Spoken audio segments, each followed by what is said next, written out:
All right, welcome back to the Zac Clark Show. Today's guest, I'm a fan. I'm a fanboy. I don't even know what I say. I love this guy with every beat of my heart.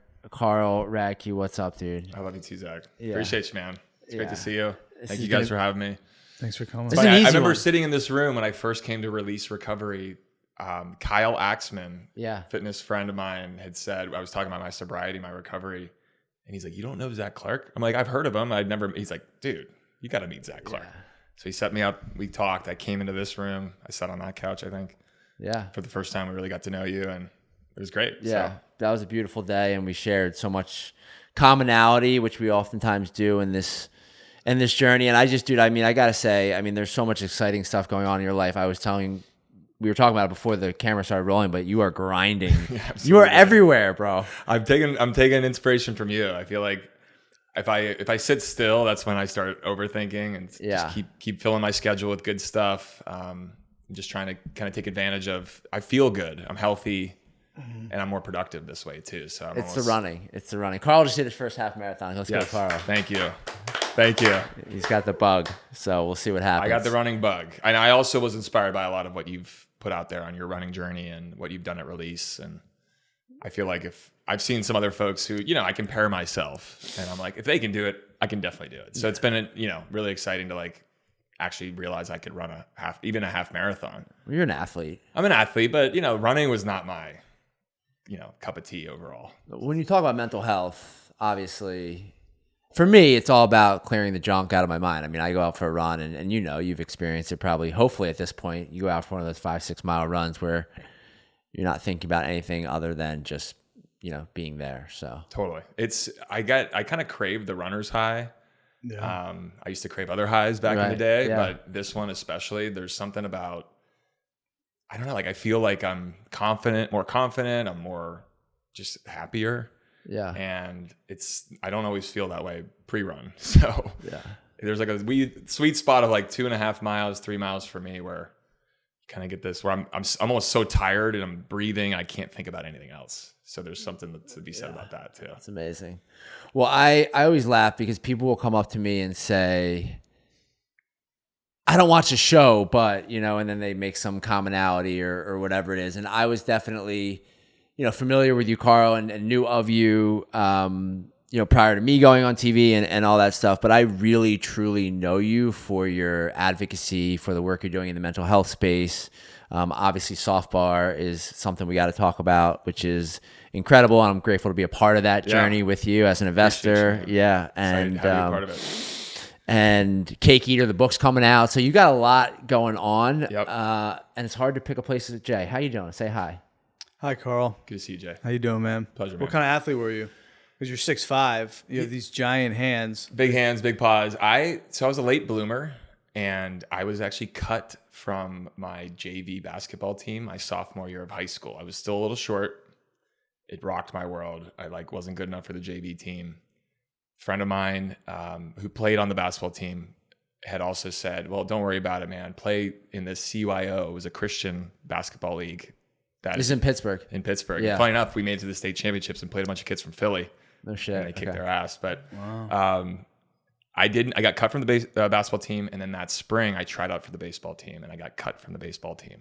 And it shattered my world because those are my sports: basketball, baseball, football. Had a good friend of mine said, Carl, try out for the volleyball team. I was like, what? He's like, you want to dunk a basketball? I was like, sure. He's like, that's the way to learn how to dunk a basketball is to go for the volleyball team. So I ended up trying out for the volleyball team that sophomore year of high school. Is that a spring sport? What year? It was a spring sport in Pittsburgh for us. And the team at my school was actually really good. But a bunch of our kind of younger sophomore athletic kids that didn't play baseball or other sports played volleyball. And we had this kind of developing young group, me being one of them, who kind of just wanted something to do in the spring. Mm-hmm. But I thought of myself as a great athlete, but I was a later bloomer into it. So my senior year, I did blossom into an all-state volleyball player.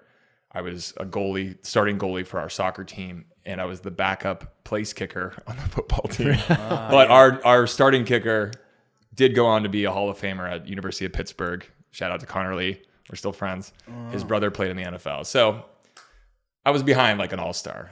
So it wasn't Well, Zac is a self-proclaimed professional long snapper, right? I was a very good long snapper. you- I always said that I missed the boat. I should have just taken a bunch of steroids and just had a 10-year career in the NFL as a long snapper. Long snappers that's a tough position. That's a skill, man. Well, now I think they protect them a little bit more. They protect them more, but the thing I always say about a long snapper is it's like being a firefighter. You either put out, like you either do your job and no one hears about it, or you snap it over the guy's head and Right. you're the asshole. Yeah, everybody hates Right. you. So- It is a thankless job. So were you drinking back then? Like when you were in high school? I mean, what was your life like? Yeah, I remember So my brother was 5 years older than me, and he was a hell of an athlete, like all-star baseball It's player. just the two of you? It was just the two of us. Okay. But my brother was a hell of an athlete. I would kind of inspired by him. He was my hero growing up. But when he got to high school, his path started to go a different direction. Drinking, using drugs, running away from home, having issues with school. So I was absorbing a lot of this 5 years younger. So a lot of my teens and into my high school was kind of like, I'm going to be the opposite of my brother. So I didn't drink. I was always getting good grades. I showed up to school. I loved going to class. I told my mom this recently, and she thinks I'm revising history, which can happen sometimes. I believe I didn't miss like much school at all. Like I went every day, no matter what, even if I was sick. Like I loved it that much. But the trauma from watching your brother was informing your behavior. I mean, you were For trying sure, to be... do the opposite. Right. I always said to myself, I want to be the opposite. Because when I would walk into school, teachers that had taught my brother and were teaching me, oh, you're Curtis's brother. And there was that Curtis's brother, Curtis. And it really ate me up because I used to be enamored by him and he was a great athlete. But then now he's like, in my head at this time, he's a druggie and a shitty guy. So he had a reputation in school, which I was trying to shed because we have our last name in Upper St. Clair, where we're from in Pittsburgh. My dad also went to Upper St. Clair. My aunts and uncles went to Upper St. Clair. So we're like a big family name, but it was always good. Sports and Right. church and community. And now my brother was getting arrested or certain things around town. So I always set out in my early days of high school to do the exact opposite. But there was maybe, I think one time I remember someone had a Milwaukee Best beer. We were in someone's basement. Everybody Was that the beer out? I mean, I know. What about Icy Light? What about Icy Light was Icy there. Light, oh. It was harder. Actually, Icy Light Natty was harder to get, I think. It was Milwaukee, Keystone, Bud Light, Natty Light. Natty Light. Whatever you could Natty steal Light. from your parents' garage. But I remember drinking a Milwaukee Best Light and being very, very sick the first time. You drank. Drank, threw up in a friend's basement, was like hungover for 3 days. And didn't really do that. I was really focused on class. I was in student council. I got good grades. I was part of the community there. I didn't really, to say I didn't party, no. Like I would be with friends, and probably my senior year is when I would dabble a little bit more in the underage drinking. But truthfully, it wasn't until I got to Syracuse University. I think that's so important for parents to hear too, because we'll get calls all the time where they'll say to us, my Johnny or my Billy or my Emily was an honor roll student, never drank in high school. Then all of a sudden, and it's just, there's no timeline to when this thing really No, I mean, even with my brother, like I think he was a pretty damn good kid until like Right. 15. And then all of a sudden it's like, my parents couldn't piece it together. But I've talked about this before, but like my brother and we grew up in a small house in Pittsburgh. We were very blue collar. We weren't poor, but we just worked hard for what we had. But we grew up in a town that's very wealthy and upper middle class, which is a part of the reason my book was called Cake Eater.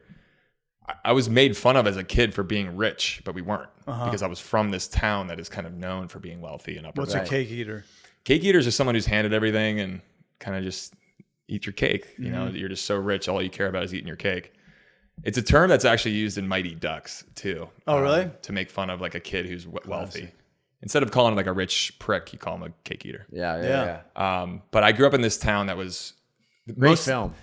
Yeah, Great film. most of the issues in my town were underage drinking. I'm sure that some of the pills started to pick up there, but it was a pretty. You're my age? Are you? I'm 40. Yeah, so I'm 41. Okay, so you were. Yeah, this was the height of. The pill stuff started to really pick up Early steam after I graduated high school. But it was when I would come home to Pittsburgh for like a holiday or visit some friends that the kids I went to high school with that were going to college, but locally in Pittsburgh were now OCs, Percocets, Vicodins, Watsons, Roxy's. all of it. We were I would dabble here and there with friends, but it wasn't like Do you remember the first time you did a pill? I want to say it was in probably high school because I will say I had some dental surgery. Right. I had some significant dental surgery, and my mom, I remember, I was in such pain. She didn't want to give me, like, I think we called them yellows at the time. I don't even know if that's a term anymore, but like the yellow Percocets. Yeah. But she didn't want to give those to me because she knew about what my brother had struggled with. So I was like fighting for dear life with ibuprofen and Advil when I actually was needing that. But I think she gave me one of those. I remember feeling night and day different from what ibuprofen was doing to what the yellow was doing for my dental stuff. But it was kind of a thing with amongst my friends being passed around at a party. It was an easy way to get more fucked up. Yeah. Also the hangover the next day. If you had a big night, take a Percocet or Vicodin. That's where I fell in love. The next day. Yeah, because I knew no matter how hard I went, whatever time I stayed up till, if I had, one of those Perk 30s to shove up my nose the next morning, I was going to be good. Yep, golden. Yeah. See, I was always the other end. If I knew I had a big night or was going to have one, I needed Adderall in the morning. Yeah. That was like if I had an Adderall ready to go, I could do whatever I wanted the night before because it was just going to, get me right back to square one, which did for a little bit, but then obviously doesn't for a long time. Right. Was your family religious? Did you grow up in a religious household or? I did. So, earlier memories of my youth, my grandparents on my Radke family side, very religious, went to a church in Pittsburgh basically every Sunday. And it was a family tradition every Sunday. Then you go to breakfast after. But it was a part of our kind of family fabric. Then as I got a little bit older, this sounds weird saying it, I was the altar boy at my church for many Sundays. I would get there early, wear the cloak with the ropes. I lit the candles. I'd pass out the unleavened bread and the grape juice that looked like red wine. And I did that for many, many years. I worked at the church, but I had family members who... So you had a servant's heart. That's where some of this stuff is coming from. For sure. At this point in your life. It's like coming. It's my mom would rope me into church, though, by taking me to McDonald's after. It's all right. I was like, if you buy me the sausage egg muffin with, a hash brown, Yeah. I'll come do the church stuff. But I started to develop a little bit of resentment about the church because I had some family members who were very church going, but then were like having other issues at home. And I just was like conflicted by it all, like marital issues. Cheating, affairs. It's confusing. I mean, I see it in AA sometimes. There'll be the guy at the pulpit sharing his story and sponsoring a bunch of guys, and then behind closed doors, he's like having an affair or whatever it is. It's like that doesn't really add up. Right. But humans are going to human. Totally. And it was something that kind of gave me a disillusion about the church. But I say all that because when I graduated from high school, my freshman year at Syracuse, I went to the Lutheran church on campus for that first year. Wow. I thought, well, I didn't, how do I meet other people that aren't all about partying? Church, what's something good for me to do that's maybe giving back to the community or connecting with other people and church. So I actually went to, if anybody's listening, Hendricks Chapel at Syracuse. It was like the local campus church, but they had a Lutheran service, which we were Lutheran. Lutheran's kind of like Catholicism. I joke it's all the redemption, half the guilt, or Catholic light is what they call it. Yeah. I'm sorry for the jokes, but it's just how it is. No, I love it. But I loved going to church because it was something just, I don't know, like I was a part of something? Yeah, I felt like I got something out of it deep down. But after my freshman year of college, I joined a fraternity. Yeah, but that says a lot about who you are, man. Like your ability to go. I mean, I would have been terrified to go to church or any type of organized religion in college because of what my classmates might have said of me or what the stigma around church. Sure, right? I think the stigma did come in though after my freshman year because I was kind of a dork. I was friends with all the cool kids, but definitely like have a dorkiness about me at times. But I also fancied myself as like a cool kid. So here I am going to church on Sundays and watching like the cool frat kids like stumble home from the bars. And I'm like, that looks cooler. I met some frat guys that I thought were, fun and part of what I wanted to do. So it led me to like wanting another life on college campuses besides like this kind of buttoned up goody. Because I worked at the gym. I made, I was making money while going to class. Freshman year, I did it all right. Yeah. But then after that, I I don't know. I joined the fraternity. I met cocaine. How was that? How was that love at first sight? Stronger than Absolutely. God. Absolutely. I was in Acapulco, Mexico on a spring break trip. Didn't Yes. Craig just say? Yes. Mandara and the Palladium were the nightclubs in Acapulco. And anybody who's watching knows what I'm talking about. I had a really fun group of friends, but a lot of these guys are from New York City. And they were going to clubs in New York at age 13, age 14. I didn't know what bottle service was. Right.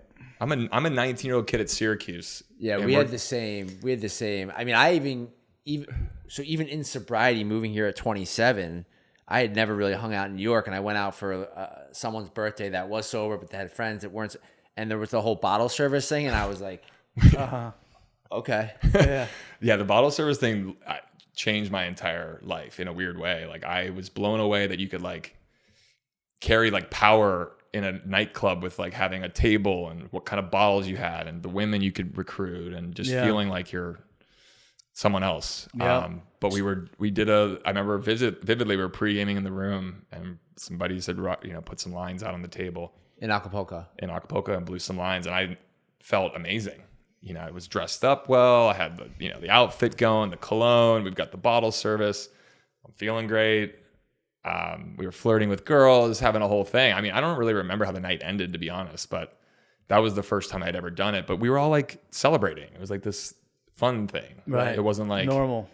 It was like a positive thing in that moment, at least. But and at this point, is Curtis like? Do you think of him when you? Yeah, I think at that point I was, because I always. Where was he at that point?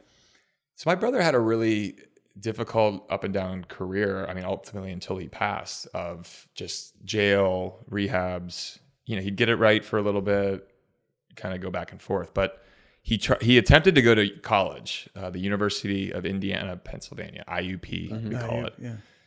We dropped him off. I remember we dropped him off and his roommate came out and the guy was wearing a Grateful Dead t-shirt, tie-dye. And I'm like, there's no way this is going to work. Like him and those two guys in one room is not going to work. And lo and behold, it didn't.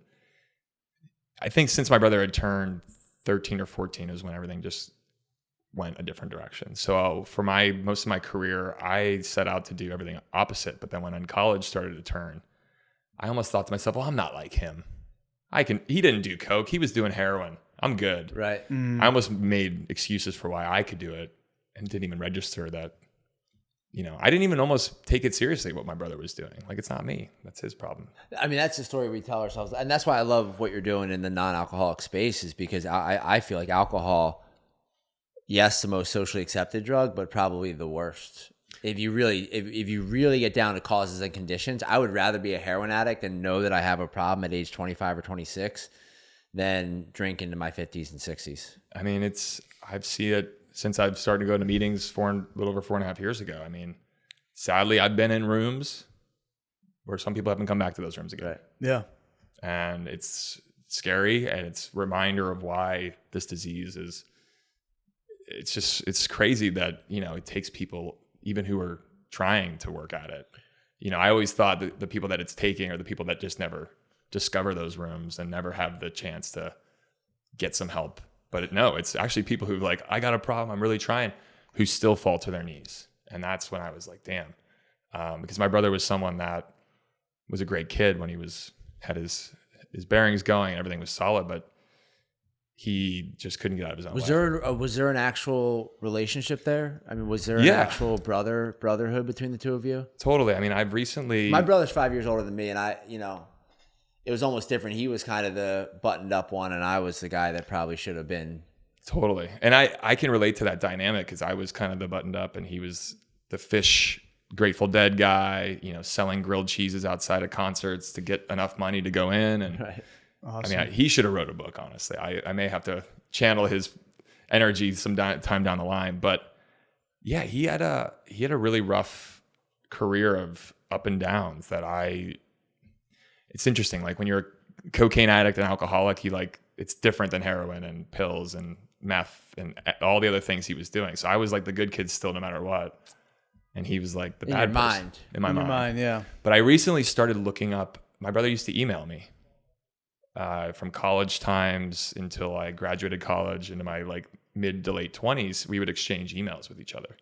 And I've actually more recently been comfortable kind of going back and reading those. And it's actually really beautiful because it reminded me of the bond that we had. That's awesome. And how special he was taking the time to write me and, you know, give me some positive encouragement, share stories. So it's actually been really beautiful to read back some of the communications that we had, because not all of it was great though. Yeah. We had a lot of uncomfortable things with each other. Yeah.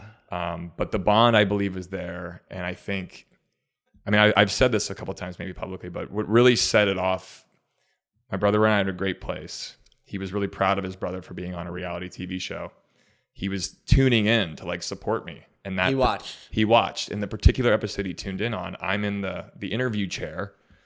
I'd had a big night of drinking and partying. And basically my excuse was that I had some shit going on at home. My brother's struggling at home. He's a heroin addict.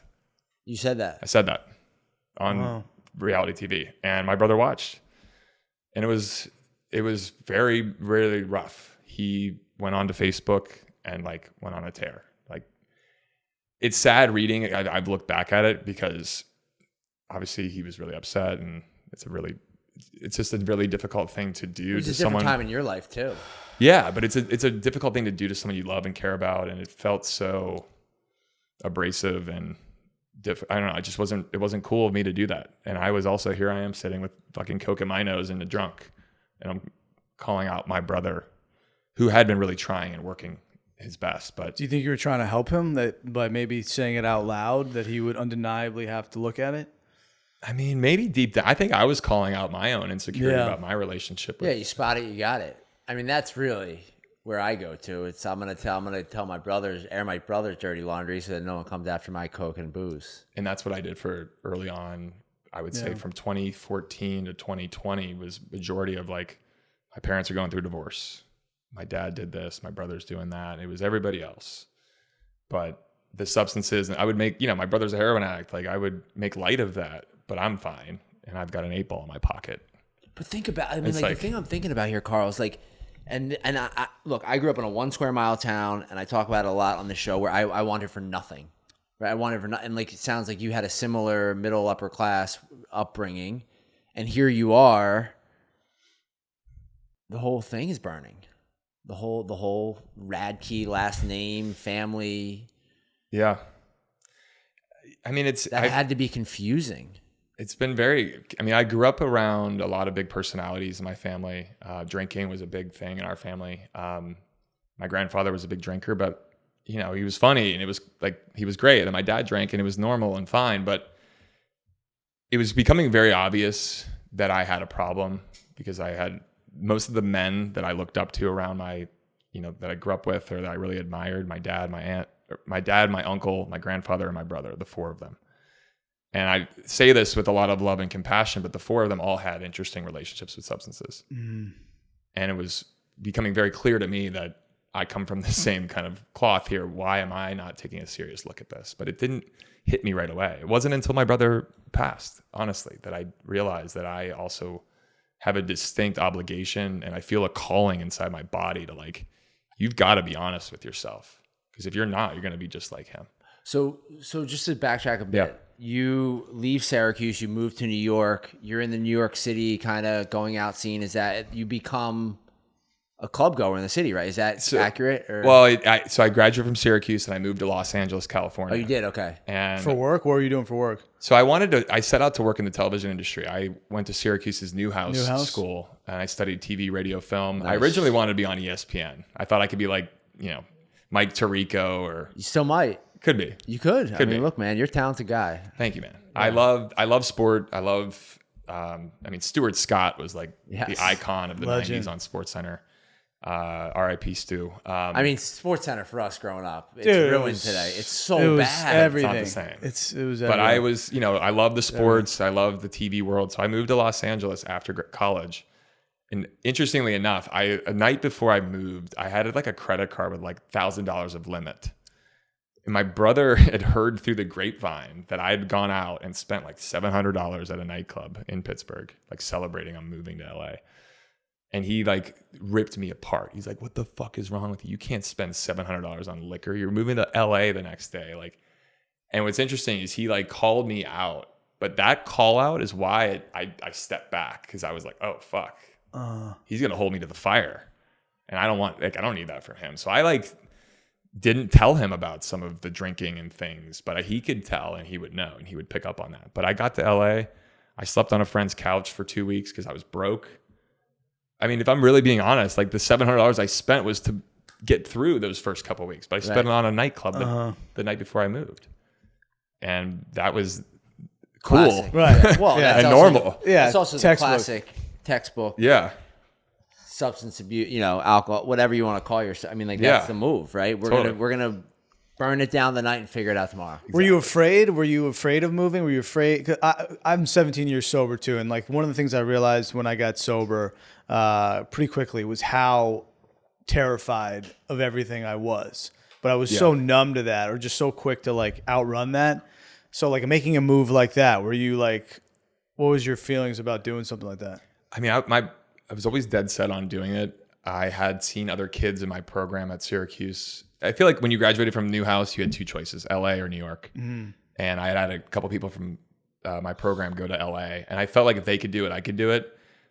But I got there and I was like, oh, this like, you don't just like get discovered on Hollywood Boulevard with your guitar and become famous. Like, you got to like really pay your dues and grind it out. Yeah. But I was so poor and broke back then that I didn't drink a lot because I couldn't afford it. The times I would drink, I would steal the booze from like a luncheon at our production thing, like like a big catering and craft service. I'd like sneak food and shit because I was so poor. But it was more of like a social like fitting in thing that I didn't know how to communicate or be like in a party environment or something without alcohol. Even when I was broke, what I would do is I'd go to, like if I knew I was going out or had to be somewhere, I wouldn't buy any drinks at the place, but I would pregame enough that I'd feel good when I got there. Well, that's the cycle we see a lot of times. It's like the nervous, shy, your word, not mine, dorky kid, right? Like gets to college, understands that alcohol can kind of be this lubrication. Yep. And then that becomes really necessary to go out or interact or to have any of these meaningful moments in our minds so that when we go to get sober, how can I go out? And just be myself, right? Well, and even taking it a step further was like, how could I extend that experience and like that feeling? Because a couple drinks in, I felt like the fucking man. Yeah, and like I felt like I would argue with my buddies. If I had like maybe 2 old fashions, a little bit of cocaine, I was like unbelievable, like funny, smart, witty, had it all. But then obviously there's the other side of that, which was not great. But you get kind of accustomed to like this is like before working out or going to the gym now, like I take an Element electrolyte powder, I drink enough water, I have a little bit of a banana. Like you have your like pregame plan. I used to do that, and if you don't have it, you're not on. I wasn't going to have a good night, or I wasn't going to be flirty with the girl I wanted to. So it became alcohol and then Adderall. I actually had gotten a prescription at Syracuse from Adderall was blowing up at that time. We called them study buddies. Yeah, that was the original name for studying. And then I realized you could take them and drink all day. Yeah. I took one at the Preakness in Baltimore. I never forget it. I took this like 30 milligram Adderall and I was flying to the moon and like drank all these beers. The next day I was in shambles because like my body was like withdrawing and all the things. The only way to feel better, just take more Adderall and drink more. But that was like the first time I remember feeling like that withdrawal feeling after drinking. It was just for fun to drink. Yeah. It's terrifying. It's terrifying. Because I didn't like, how is this ever going to, like my head and all those feelings, but it's that cycle you get caught in. I realized for me, my sweet spot was alcohol, Adderall, or cocaine, but I didn't always express that to other people. You know, I would be drinking, I was drinking, but I had a bag in my pocket the whole time. But if you said something about getting Coke, I'd be like, yeah, let's get some. Yeah. And you'd be like, so friends and family knew what they didn't know. I thought they didn't know, right? But there was a powerful point in my kind of beginning of my recovery where I had some adults that I've worked pretty closely with over the last 10 years, adults that I respect highly, significantly older than me, who'd seen me in kind of in the trenches, some of the reality TV stuff I've done, who basically were like, you need to get some help. And I was like, yeah, it'll be my drinking. And they're like, is it just your drinking? And the way they said that, I've told this story a lot because I in that moment finally realized that everybody knew. Right. it wasn't just the alcohol. It was Coke, it was Adderall, it was these other substances. But the way this woman who I didn't realize, like, she's like, we know, like, really? And it just shattered my world. Because I thought for all this time, especially the stigma and shame around heroin, certainly massive. The stigma and shame around cocaine, alcohol. But like, to me in my moment, cocaine was this like other level of like shittiness and brutal. Like, no one really is that outward about cocaine addiction, because it's like sounds horrible versus alcoholism. It almost sounds different than heroin and I just could not wrap my head around being honest about that part. I was like, I could just talk about the booze. So I needed that person to actually go, it's not just that, and you got to be honest. And another very good friend of mine, Kyle Cook, he sat me down after one of my rock bottom moments and was like, you're going to fucking die. Yeah. Mm-hmm. And like, dude, and like the way he told me that, I'm forever grateful for him, because it's someone I really cared about, and I didn't want to let him down. Like I consider him like a brother to me. Right.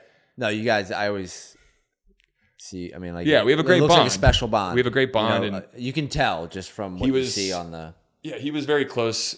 You know, the day that I learned about my brother passing, I was in the summer house filming, you know, and I ran to him first. He was like the guy I had to go tell, just because I didn't know what to do. But it was until after that is when I hit my rock bottom, you know, and he came over to my apartment in Gramercy, and I was a disaster. And he just was like, dude, I love you, but you're going to fucking die if you don't get this right. And it was just someone like that actually telling me I hadn't been honest about cocaine up until that point. Yeah, I want to get to the good stuff, because you've had a miraculous turnaround, and it's like nothing short of that. So you get cast in 2017. You go between 2017 and 2021 is when Curtis passed? Yeah, my brother passed in August of 2020.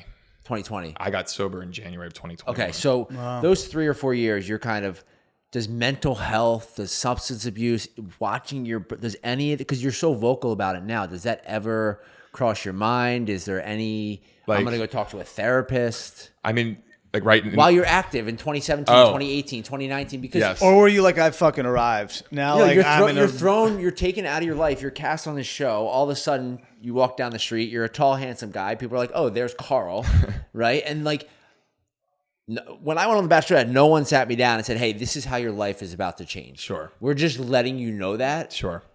And that was part of the mental health thing for me, amidst everything else that even at 8 years sober was very confusing, because I would be at the same dinner I've had with my mom and dad 1,000 times. And now all of a sudden, you know, the waitress wants a photo, or the person wants this, or it messes with your head. I don't care what anyone says. I think I totally relate to what you're saying. I think the way ours unfolded maybe a little different than The Bachelor in some regard, where Summer House's first season, I know we've got an OG fan over here. Sarah. We were like, it took like a slow build, but in my head, I'm like, I've arrived. Yeah. I got invited to a party in New York City the fall after we filmed the first summer, and a bunch of Real Housewives were there, and, you know, media and E Entertainment and all these things. And I like wore a tuxedo, and I was there for 20 minutes, and I'm like having one drink, and I'm like, I need Coke right now. Like, this is the only way to get through this. Even at those events, I was like being a disaster, but I thought in my head, like, I've got the suit on, I've got the, you know, getting some more followers. I mean, to be fair, you go to those events still, and you're probably like, I need Coke right now. Basically. They're still kind of, stuffy, but I like loved the fact that people now recognize me. But what I really struggled with was just kind of processing what I had put out there. Cause I put a lot of stuff out there that I forgot about, or blackouts or whatever. So on the show, you mean? Correct. Yeah. So when the show is now coming out, our first season that was airing, our group of friends would actually watch the show together, and I would drink and watch our show back. So I was drinking, watching myself drinking.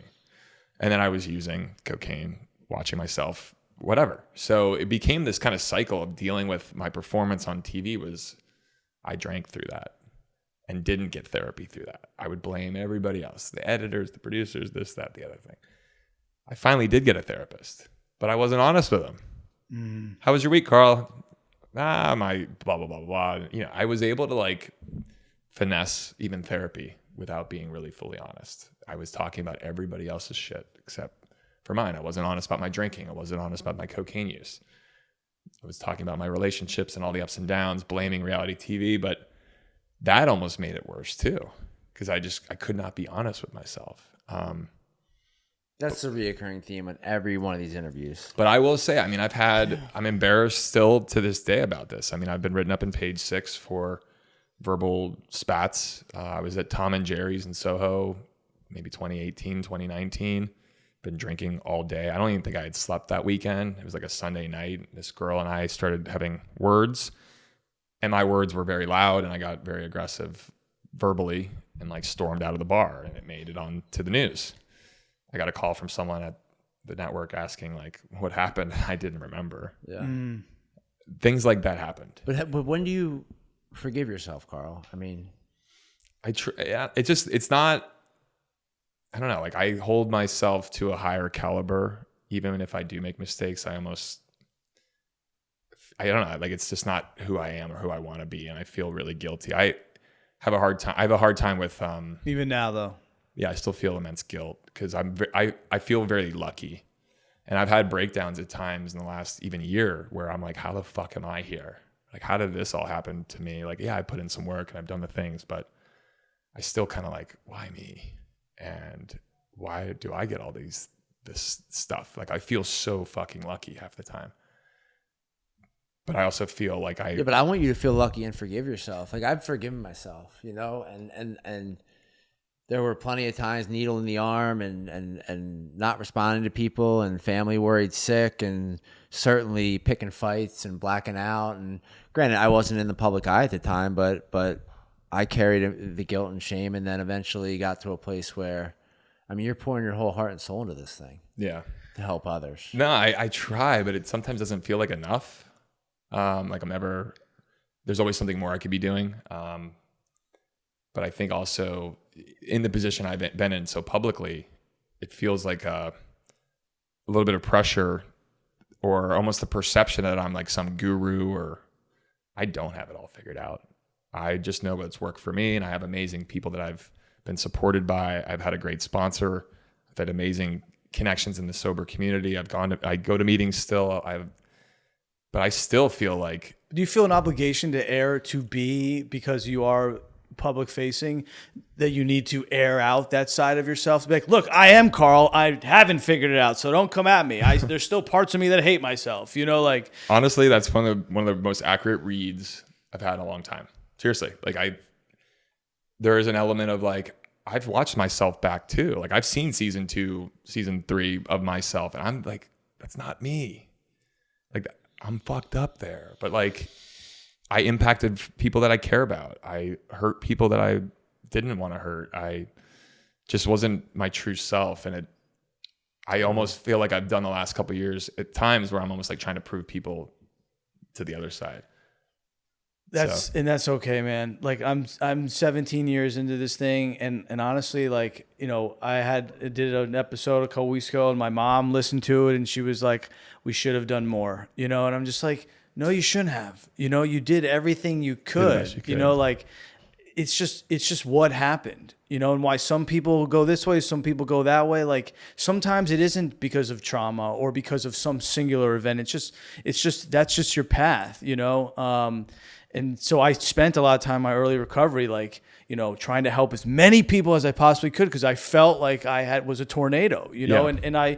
and you know what, like despite whether I was doing that for the right reasons or not, I was able to help a lot of people. So at the end of the day, it really doesn't matter what you think about yourself, you know, as long it matters what you do, you know. And the last thing I'll just say about forgiveness is, because I've been thinking about this, like, because things have come up even in the last like couple months where I'm thinking about some of the behaviors I've done when I was younger, and it's brought up a lot of like shame and guilt. And the truth is I do forgive myself, but that doesn't prevent me from having a moment where I remember something and I think, wow, I wish I had behaved differently. You know, and I don't think that ever goes away, you know, but I have so much experience of trying to live the right way now that like, that's who I am, you know? Yeah. So I don't know if that matters. No, that helps. I mean, I definitely forgive myself. There's been some things, just in relation to my brother passing. Like I had an opportunity to see my brother while he was still alive before he had overdosed, and I declined because I just wasn't ready. But fuck, I wish I did that, because I didn't get to say goodbye to him, or I didn't know that at the time that I would have had to do that. But there's a little part of me sometimes that just still feels like the embarrassment and guilt of it. Like, even though, I know how many meetings I've been to, no matter how many times I pick up people's calls or they've asked for help, and I really have tried to turn a lot of my life over to help other people. I still am like, that's like how I treated some people on the show at times, how I've been in, I don't know, just with my family. I mean, I've made amends. I've worked the steps. I've done the things that I feel like I've needed to do. I probably should do the steps again. Never too, early to revisit that. But small part of me just always like feels like it's forgiveness, man. It's just forgiveness, and it's forgiveness is like the key to the kingdom, right? Like, isn't that what's just like, I mean, that's. I've always been my own worst enemy in my own in my head always. Oh, me too, dude. I mean, come on, like. Well, the book nails that, right? Like the literature in AA, selfishness, self-centeredness, that we think is the root of our troubles. I mean, like, is there a better line that has been written? I mean, probably not. You look confused. No, I'm listening to you. Yeah. But then there's another line Fucking there, guy. right? Driven by 100 forms of just fear. because you're getting excited about being able to quote a couple lines. Yeah, I know. I am. I don't even do it anymore. But I can cope, because you know what, it mattered, and I do think that, like, look, those things, those parts of yourself that you have forgiven yourself, because otherwise you wouldn't be doing what you're doing. Yeah. And well, if I know I'm feeling like. I met up with Caitlin before, just chatting before we walked in here, and it's been like the last 24 hours have been I'm like a little crunchy this morning. Like, just didn't want to get out of bed, didn't want to really do today. I just got some shit that's been a little not like. But if I as soon as I check in on some other person, sober person, or someone else in my community, spend a couple minutes, like it gets put to the back, and you're like, oh. Right. But I need to do that. Like, this is what it's telling my body right now. Like, I'm feeling this way because I need to check in with someone else and get out of this head a little bit. Yeah, I mean, you're probably a samurai at this moment, like around the comments, right? Like, I'll read a negative comment about myself, or there'll be something that someone says, and I used to spiral for days. It's like, how could this be written about me? And then when I really get down to causes and conditions, like, Jane lives in North Dakota. Jane does not know me. Jane does not know anything. She's just using this message board or Instagram comment section to say something about me that's just her trauma, right? That she believes about me because someone else in her life, whatever it is. And for you, man, I mean, I know you've received a lot of that garbage, and it's the part I struggle the most with the comments is because there's really beautiful messages too, of course, and the juxtaposition between the two, or 4 or 10 or 1,000, that's where I struggle, because you'll have meaningful, really powerful people reach out, not powerful people, but individuals whose stories and things that relate to me. You're amazing, and then the next one, you're a piece of shit, right, whatever it is. That's where I've struggled a little bit. But you answered it perfectly, which is a lot of my work. I go in and look at the picture of the profile, and more often than not, it's like a little random dog, and it's not even a real profile. Right.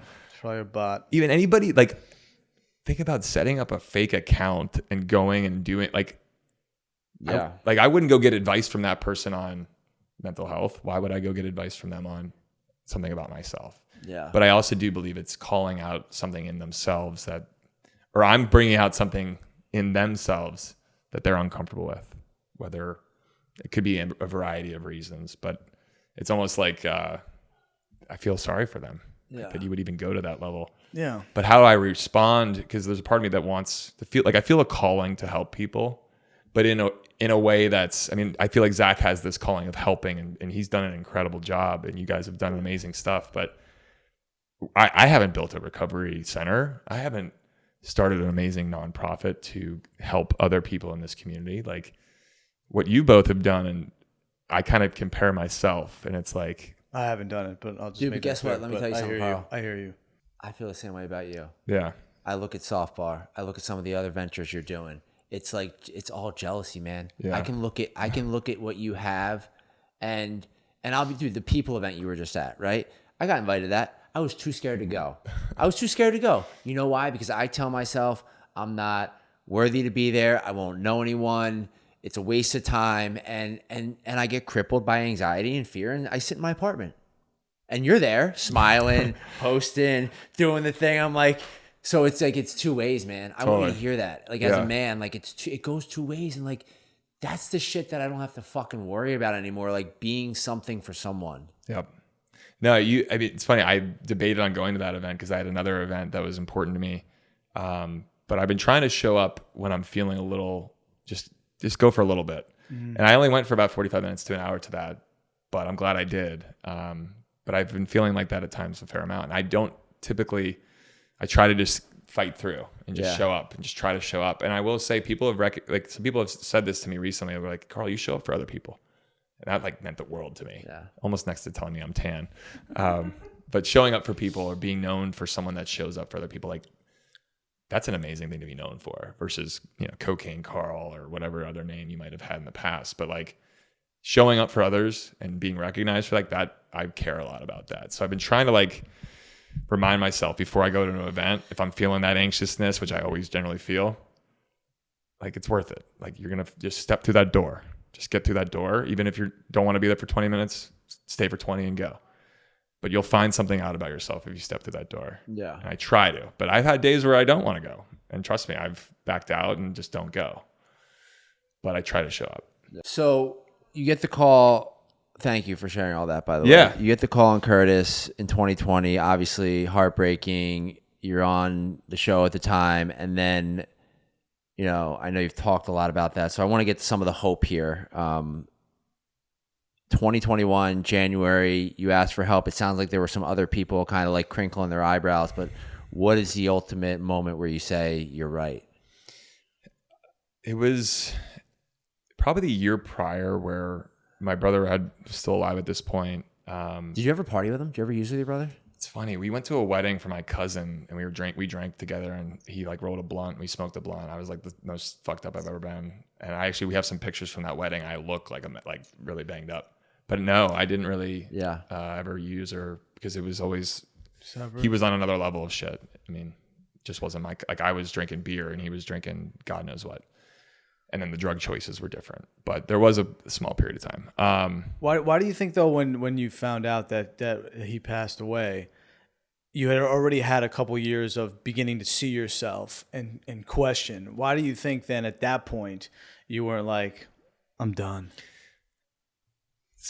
I don't like something deep inside of me was really sad and I'm still a little, sad obviously. But deep down there was a lot of sadness and anger inside. Like I could have done something more or I don't know. Like I just felt like I had a lease or a license to now go do whatever I fucking wanted. Mm-hmm. I felt so much pain and sadness. And I also had been trying before he passed away. I think that's what made it so difficult is I really wanted to get sober before he passed.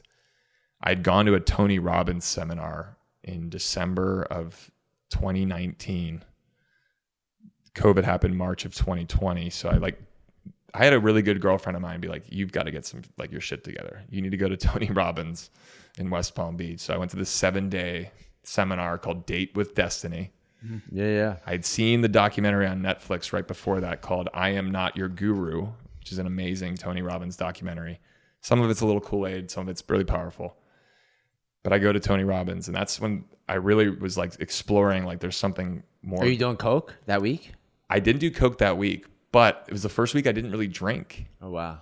But Tony's seminar, the first day I was there, he does these like kind of breakthroughs and a father and son had attended the event and the son raises his hand and Tony calls on him. And Tony does a lot of prep work. He knows where people are. Like, It's not like he's just like that good, but I love Tony. He calls out this kid. He's like, Tony, I'm here. Me and my dad haven't spoken in 4 years. We're having all these issues. Is your dad here? And dad, raise your hand. Dad raised his hand from another part of the place. Dad showed up. So he gets the son and dad up on the stage and they have this amazing moment where they like work through their shit. And I had a lot of issues with my father at that time. I called my dad later that night and just like, I told you I loved him. I turned everything over. Like what would it have been like to be 24 and giving birth to me back in 1985? And like I had to really, he did the best he could. Thank him. And it really was beautiful. Like we had this amazing moment, but it was Tony that kind of jump started that. Day I got back from Tony Robbins, Bounce Sporting Club, which is right down the street here, table service, bag of Coke. Yep. Up till 10 in the morning the next day. Yeah. that was like, oh, okay, well, I guess that didn't work. COVID happened. I took COVID as a chance to like really, but the first day of COVID was drinking all day, doing coke, the whole thing. But I thought to myself, if I don't get a little help here, I'm going to die. Like I need to get this shit figured out. But my brother was still alive then. But I hired a therapist who really focused on alcohol abuse. But I didn't talk about coke. I wasn't ready yet. Everything I'm talking about is alcohol. But the real root always, for the most part, was cocaine or other pills after that. Yeah. But I wasn't able to be honest about that stuff. But up until we started filming that season 5, I had a chance to go meet my brother. I declined. My mom was getting remarried because my dad had been divorced from my mom. My mom got remarried. 10 days later, my brother passed away. But I got that call that day in the summer house. And yeah, like that night, I remember drinking. So you're not getting sober then? With all that going on in your life? But I thought to myself, like that would be like the perfect time, right? But then the other part of my body, and this sounds maybe bad, but I was like, I don't care anymore. Right. I don't fucking care. Yeah. When I had the brain tumor and I had the surgery, and I used that as an excuse to go harder. Yep. And I also said to myself when I got out of that summer after my brother, the filming had ended, I lived in Soho in this apartment. I went back to my apartment. I like did coke. It was crazy. Like I was like, I gotta get out of this apartment. So I ended up moving out of that apartment. That was like my next thing. I'm gonna get out of this apartment. I'm moving to another building on 23rd and 3rd. Told myself I'm not gonna drink there or do any drugs there. Yeah. 2 nights in. You're like Gramercy's lame. You know that I'll be safe here. Yeah. Soho is my problem. Soho is my problem, but of course not. But it was just a culmination of a few things that I was drinking and using a lot by myself. Like I would be sitting on my computer on like a Tuesday night at 9 p.m. sending work emails with a red bottle of wine and a jar of cocaine. Yeah. That was totally normal. I also had friends and people that actually said to me they were like not going to be friends with me anymore because of my behavior was starting to really pick up. I had my financial situation. I had run a credit card into complete oblivion. My credit rating was going down. I was actually late on some rent at times. I owed people money. I owed a drug dealer money in Montauk for some period of time. Yeah. So I just had all these things. Like even though I was like realizing I had a problem, I had this wave of shit coming after me now. And I think that's a lot of what happens when we first get sober is like, okay, now I got to deal with all this. Right. Fuck. And that was like overwhelming. But I had a friend who I used to do a ton of coke with. And the last time I saw him, true story, we hired hookers off of a back page advertisement. It's like 2012 or 2011. I was living in Los Angeles. Drunk as hell at 3 a.m, call random women on this internet site. They show up at 4 a.m. They were not to our liking. We told them to leave. They did not like that we told them to leave. We were pepper sprayed and they basically destroyed his apartment. Like picked up a liquor bottle and smashed the TV. We were all pepper sprayed. She broke other shit and then they stormed out. I had not spoken to him really since that night. He calls me, texts me. He's like, yo, I heard you're getting sober on TV. I've been sober 2 years. I was like, oh, tell me more. He was like an alpha guy, finance guy, did really well for himself, but him and I used to party really hard together. But he called me out. He's like, are you going to AA? I was like, no, I'm good. I got a therapist. We're talking about my alcohol. I haven't been drinking. He's like, you're not going to stay sober.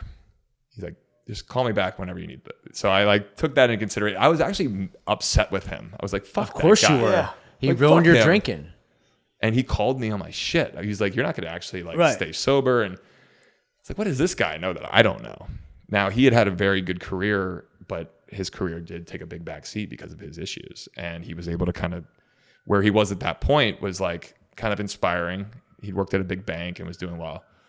But he said, call me whenever you need me. So I didn't call him back for 8 months. But it was up until that January 7th. It was like that day I came How many times do you think about calling him in that 8 months? Oh, all the time. I mean, the brick in your pocket, right? Just all the time. But it was someone like that who just working his program that initially got me like that first little taste of like, wait, that super successful alpha businessman had a cocaine problem and a hooker addiction and spent $1 million on drugs. and now has got his life together. Okay, I can that's something I can relate to. But I needed to hear that. But I needed to be around more like-minded or people that I could relate to more. I always had this perception of some of this is like, and no offense to those that appear this way, but just like brown paper bag and dirty off of the street. That was my perception of a lot of. But that's the number one thing I've heard back, and I'm sure you get back, is I didn't know. Yeah. Yeah. As much as I tell my story and I get tired of telling my story, just like you probably do, you feel like everyone's heard it. Sure enough, every time it gets out there, there's another person that says, I didn't know you could be sober. I didn't know you could live this way. Yeah. And that's why you got to forgive yourself, dude, because you're doing for others what that guy did for you 1,000 times over. Yeah. Well, you said something before too, which years ago when I was drinking and partying and I'd meet anybody in my daily partying that was sober, you know what I said? Fucking pussy. Yeah. Like, come on, man. Yeah. Like, I am embarrassed about. Yeah. I still cringe deep down because that's not me either. You know, the person in me would be like, I'm so proud of you. Like, that's incredible. Like, you deserve to be loved and supported. But again, that was my own insecurities in my head coming out and my own fear big time. So you meet that guy, and then that starts your journey working, kind of chopping wood, carrying wood, and then so season 6 rolls around, and then are you sober on that season, and that's the first time you navigate that, and you start to get more and more secure. And I mean, dude, you're out there talking about mental health, masculinity, substance abuse. I mean, all of it. You've really taken the microphone. No, thank you. I mean, when my brother had passed that particular summer, the part I struggled the most with was this is all going to air on TV. So my brother passes in August of 2020. I hit rock bottom January 6th, 2021.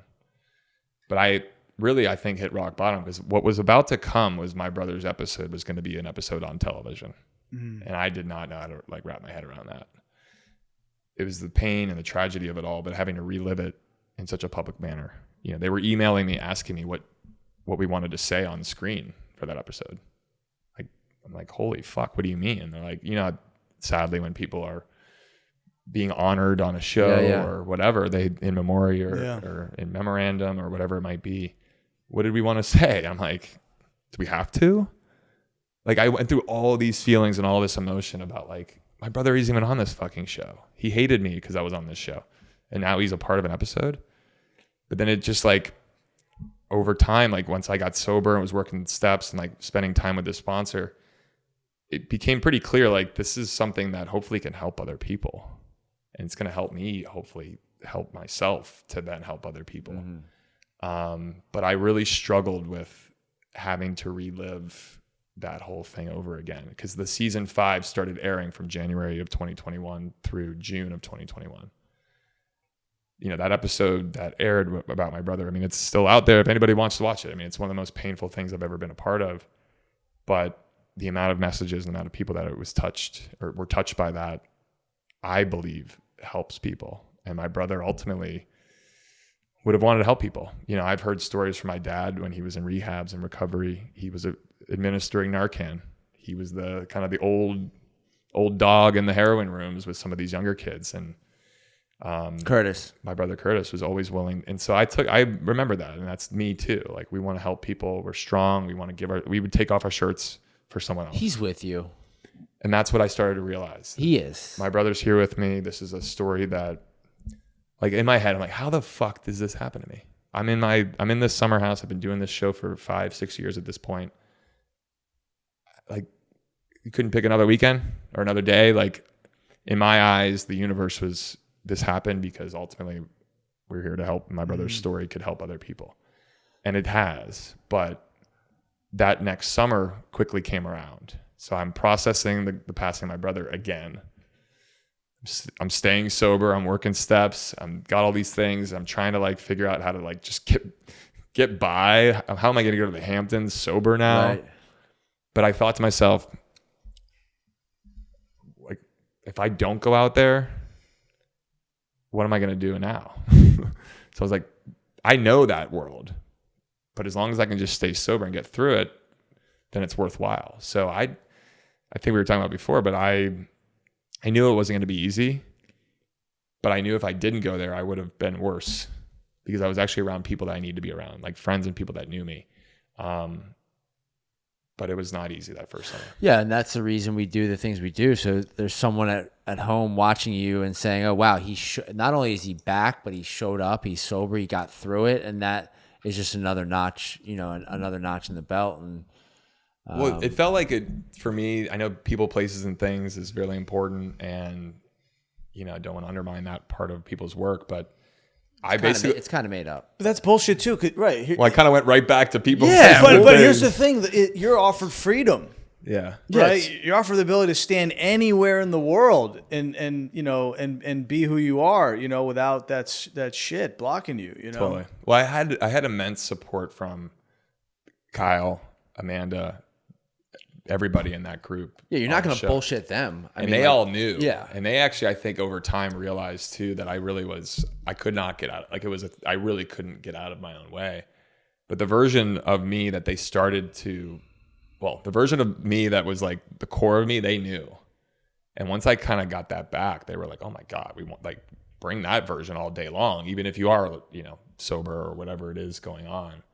So I had amazing support from the group. And I don't want to underscore any of that, but I would not have been able to do that had I not had a core group of friends that were like, we're so happy you're sober. We love you this way. This is the Carl we want. And that made me feel good because I was like, oh wait, you didn't like the other guy? Because I thought that was the version everybody liked. No, and the world starts kind of echoing back this amazing response from the people closest to you, the people that really know you. It's like, oh wow. I realized two things. One, I was really not fooling anyone. And two, this is motivation to, what I would say, keep going. This is enough to do another day sober because I have people like Kyle, Amanda, these people that really truly know me and are going to call me and be honest with me. Like if they liked you better partying, they probably would have told you. 100%. No, and that's what I had, the revelation of like, oh fuck, I wasn't that cool. I was annoying as hell. Probably people didn't want to be around me. All the things. It kind of had but I've said this a lot, and people ask, how do you do Summer House without drinking? Right. And the answer is, I wouldn't be able to do Summer House if I was drinking. Right. And that was like a revelation in my head I had early on, maybe that summer, where I was like, no, this is a gift. Yeah. I'm present. I'm here. 10 toes down in this house. Yeah, maybe a little awkward at times. Yes, it's different, but this is a gift that I'm able to do this. And I also remembered, if I can keep this up and I can keep working through this, maybe this actually could help other people too. But the first priority was me. Has to be. And I then realized, wait, if I start taking better care of this and share a little bit or showcase a little bit, embody this a little bit, that actually might help. I didn't realize that. I had someone stop me the other day and they're like, you literally helped me get sober. And it makes me I was like, my body started to warm up, but I'm like, that's so amazing. But how the fuck did that happen? Right. And they're like, what I try to say back to that person, I said, you're going to hopefully, now that you've done some work and you're embodying a more mindful lifestyle or whatever you're doing, you're going to impact someone just like I did in your life without you even realizing it. Oh, and I'm like, that's the real power. So yeah, it's been a hell of a journey on the show, but I mean, I'm now going on season 10, where we were just you're like the old 9. Dog, man. You're like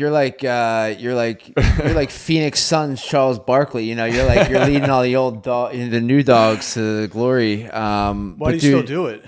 Because I love being able to enjoy my life now without the constraints of I was never present. I was never actually there. It's redemption. Yeah, a little bit of redemption, a little bit. I want to just show people you can actually still overcome some things and live a better life on the other side of it. Sure, it hasn't been all pretty. I've seen some old pictures, dude. You look better for what it's worth. I mean, physically. I haven't had any surgery. I did have my teeth fixed because I had to, because my teeth fell out, not because of drug use. Well, probably partially because of drug use. But I was hit in the face a few times with hockey sticks and baseballs. And over time, my teeth started to have some issues. But I haven't had any work done. But people are like, oh, my God. Alcohol and drugs, all the things. It's a fountain of youth. Getting sober is a fountain of youth. Yeah, I want to be mindful of your time. You've been so generous with us. And dude, it goes without saying. I mean, Jay, I'm sure echoes this. Like, you're the best, man. I mean, you are just using. I mean, and look, there aren't a lot of us. There aren't a lot of guys like me and you who are out there being so vocal about this. And I mean, look, I know that I lose followers who are just sick of me talking about recovery, and I don't give a shit. Like, go. Get out of here. You know, like,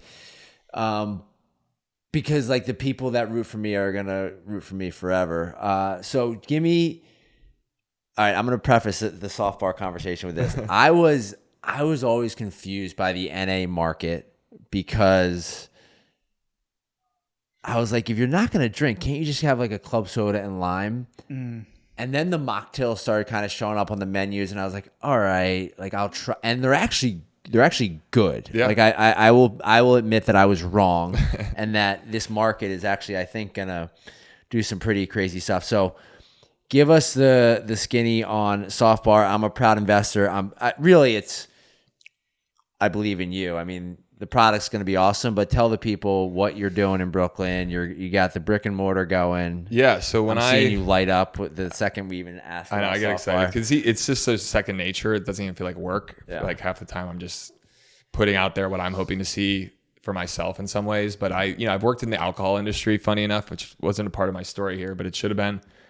Kyle and Amanda and I started basically an alcohol company. I mean, they were the originators, but I was at an alcohol company while drinking lots of alcohol, while having a problem, but finally saw like the writing on the wall, and we did launch non-alcoholic products. But it was through that I realized that I think there still needs to be a place that looks and feels just like a cool bar or cafe, that there's zero alcohol. But what there is really great drinks, functional drinks that make you feel good, nothing mind-altering, but quality products, but an experience that is elevated and fun. We've all been to, well, most of us have been to some church basements. I love church basements, don't get me wrong. They've saved my life. But when I'm socializing outside of that, I'm looking for something that feels and looks like the other cool and elevated spots. But most of those places are very limited in their non-alc options. So I don't drink alcohol and I don't drink coffee. So I don't exist in New York City.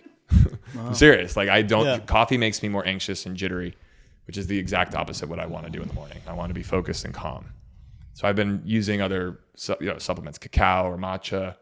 I've tried, some of the mushroom coffees, not the psychedelics, but just things that kind of deliver a more calming, focused thing. But right now, those products are only available really online. So what I wanted to create was an all-day experience where you can come any time of day, have a great cup of coffee if that's what you like, or an alternative cup of coffee. Into the day, we also have programming, events. It's a common third space. It's a meeting place. So SoftBar was born last summer. I wanted to really create something that redefined the non-alcoholic experience. Now I'm with you. I even thought the same, like Heineken Zero. Why do you even need this? And a lot of it is the psychology around it, just holding something in your hands. It sends a signal to the other people around you that you're partaking in some way and you're celebrating. And just because you're not drinking alcohol doesn't mean you deserve less, or doesn't mean you deserve something sugary or terrible for you too. Because a lot of the non-alc products out there, not a lot, some of them are not as healthy for you. Yes, you're not drinking alcohol, but you're adding more sugar and things. So I wanted to create healthy non-alc, zero sugar non-alc, but also fun non-alc. And we have a really cool place in Greenpoint, Brooklyn. It was a auto body as early as the 1930s. I have an old industrial building with a garage, but it's located on a street where there's really popular restaurants and hospitality. Bandit run clubs there, Vital rock climbing gym. There's a lot. Other Ship is over there. A lot of cool wellness and fitness going on. And I think wellness and fitness needs places to gather after too. I mean, sure, people go to Blank Street or Blue Haven, right? But there isn't a lot of options there if you don't drink coffee or alcohol. So I believe we can be a great meeting place for the wellness community, the fitness community, the sober community. But it's all about having a great experience, zero alcohol. And to my knowledge, there really isn't an all-day experience that doesn't revolve around there's alcohol. people that have tried, but I've been on some of the calls, obviously. I'm privy to some information. Yeah, he knows the inside. It's going to kick ass. Prove the model and scale? Correct. We want to stand up this location first, prove this model out. I have a lot of excited people in other cities and markets because of the exposure of the show and the awareness that, I'm very lucky to have. But we got to get the first one right. Yep. And I want one grand opening. That's the one thing my dad taught me. You get one chance to open. Yep. Got to do it right once. And it's risky. Obviously, brick and mortar is a risky business. I knew that would be the case, but I'm at a place now where I was going to go do this. If I fall on my face, I fall on my face, but I'm going to learn something along the way. And whatever that might be will lead me to my next thing. I want it to be this. I believe it will be this, but sometimes you just got to jump. The merch is cool enough just for it to be this. Hell yeah. Well, I was on Celebrity Family Feud a few years ago. This is random, but I got to tell it. And Steve Harvey was our host. And he's pretty funny. Steve Harvey wasn't successful or did anything in his life until like late 30s or early 40s. He was a shoe salesman in Cleveland.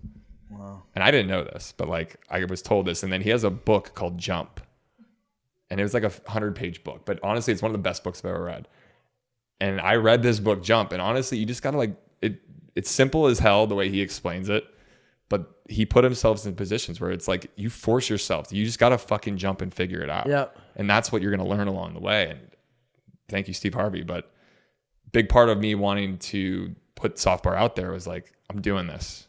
And if I'm known for falling on my face, it is what it is. But I got to jump because it feels like what I'm supposed to be doing. Look, man, I see a guy who, freshman year showed up, went to church. I see a guy who's like wearing the fashionable clothes and not giving a fuck what people say. I see a guy that's willing to take some risks and lean into who you are. Man, it is going to go because you're behind it. And I believe that you can have your own self-doubt because that's going to fuel you. Every entrepreneur has it, but it's going to be awesome. Well, I think the imposter syndrome, which is a topic I know you've explored a little bit on your show here. Yeah. And even, 17 years, you're what? 14 in August, years, hopefully. like, fucking amazing, like inspiring as hell and incredible accomplishment. And like, I look at my little over 4 years and I sometimes worry being in this position I'm in where, I'm not a doctor or a guru. I'm not a therapist, but you're almost perceived as such. Yep. And that's a beautiful thing. But in some ways it feels disingenuous to me because I'm not an expert. You guys do the real work here and you've done amazing work with these communities and therapists and doctors. I can point people in the direction. I can be really honest, but I felt like at times, like I get more credit than I deserve. And I'm trying to like kind of table some of that feeling because it's like, just a regular guy, fell to his knees from alcohol, cocaine, and countless other substances. And here I am, but I get a lot more praise and accolades. And I feel there's other folks who do a lot of work in this community that maybe deserve more. That's cool. So I try to pass that back to the others and just try to be an advocate for mental health community, the sober community, the heroin community. Cause my brother's story is permeated throughout. Yep. I get people stop me all the time that have lost siblings and loved ones to this disease. And that's why I keep coming back. I think we covered anything. Cake Eater comes out. Book, yeah. The book is in the so I don't know about you guys. I never thought of myself as writing a book ever. Until a couple of years ago when I was at an event and a woman raised her hand for like a Q&A. It was a Bravo thing. Hey, Carl, have you ever thought about writing a book? And I was like, in that moment, I'm like, sure. I'd seen other people on other shows written books. But over some time, I realized I was like, maybe I should tell my story because there's a lot more about me. It's your story.